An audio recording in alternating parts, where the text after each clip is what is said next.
apo presin ata që janë në kulmin e rinisë diçka tjetër përveç përkuljes së pleqërisë?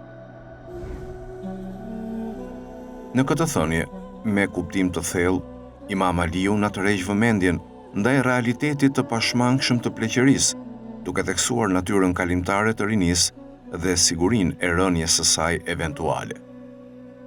Imami shtron një pyetje retorike, duke pyetur nëse të rinjt, të cilët janë në kulmin e aftësive të tyre fizike dhe mendore, po parashikojnë diçka tjetër përveç fillimit të pleqërisë dhe sfidave të lidhura me të.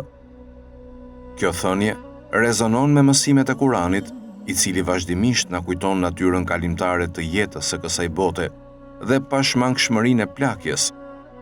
Allahu në surën Hadid, ajeti 20, thotë: Dijeni se jeta e kësaj bote është vetëm lojë, zbavitje, stoli dhe mburrje mes jush, dhe shtimi pasurisë dhe i fëmijëve, e që është si shembull i një shiu prej të cilit bima i habit buqit, e pastaj ajo thahet dhe e sheh atë të verdh, mandej bëhet e thyer, e llomitur, e në botën tjetër është dënimi i rënd, por edhe falje mëkatesh dhe dhurimi i kënaqësisë nga Allahu.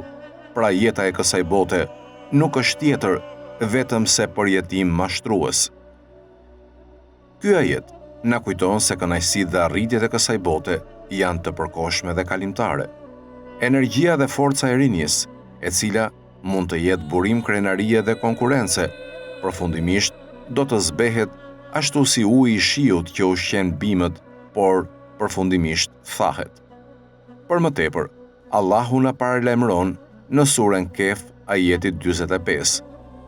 Dhe silluni atyre shembullin e jetës së kësaj bote, si shiu që ne e lëshojmë nga qielli, dhe bimët e tokës zhvillohet e shpeshtohet sa që përzihet mes vete. E pas pak, ajo bëhet byk pas tharjes që e shpërndajnë errat. Allahu ka fuqi për çdo send. Ky ajet tërheq një paralele midis natyrës kalimtare të jetës dhe ciklit të shiut dhe vegetacionit, ashtu si gjelbërimi i harlisur përfundimisht thahet dhe shndrohet në mbetje të thata, po ashtu energjia dhe vitaliteti i rinisë përfundimisht i lë vendin brishtësisë dhe dobësisë së pleqërisë. Kjo thënie nxitëse e Imam Aliut shërben si një përkujtesë për myslimanët që të mendojnë mbi natyrën kalimtare të jetës dhe të japin përparësi kërkimit të shpërblimeve të përjetshme mbi kënaqësitë e përkohshme. Na inkurajon të përgatitemi për rënien e pashmangshme të pleqërisë, duke investuar në veprime që do të na sjellin dobi në botën tjetër. Kjo thënie gjithashtu nxjerr në pa urtësinë dhe diturinë e Imam Aliut.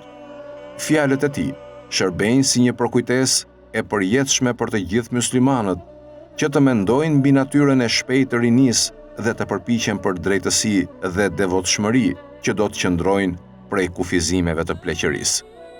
Si përfundim, thënia e Imam Aliut shërben si një përkujtesë e thellë për myslimanët që të mendojnë mbi natyrën kalimtare të rinisë dhe sigurinë e pleqërisë. Na nxit që të japim përparësi kërkimit të shpërblimeve të përjetshme dhe të përgatitemi për sfidat që vijnë me plakjen. Allahu na dhënë urtësi dhe udhëzim për të shfrytzuar sa më shumë rinin ton dhe për të investuar në veprime që do të na sjellin dobi në botën tjetër.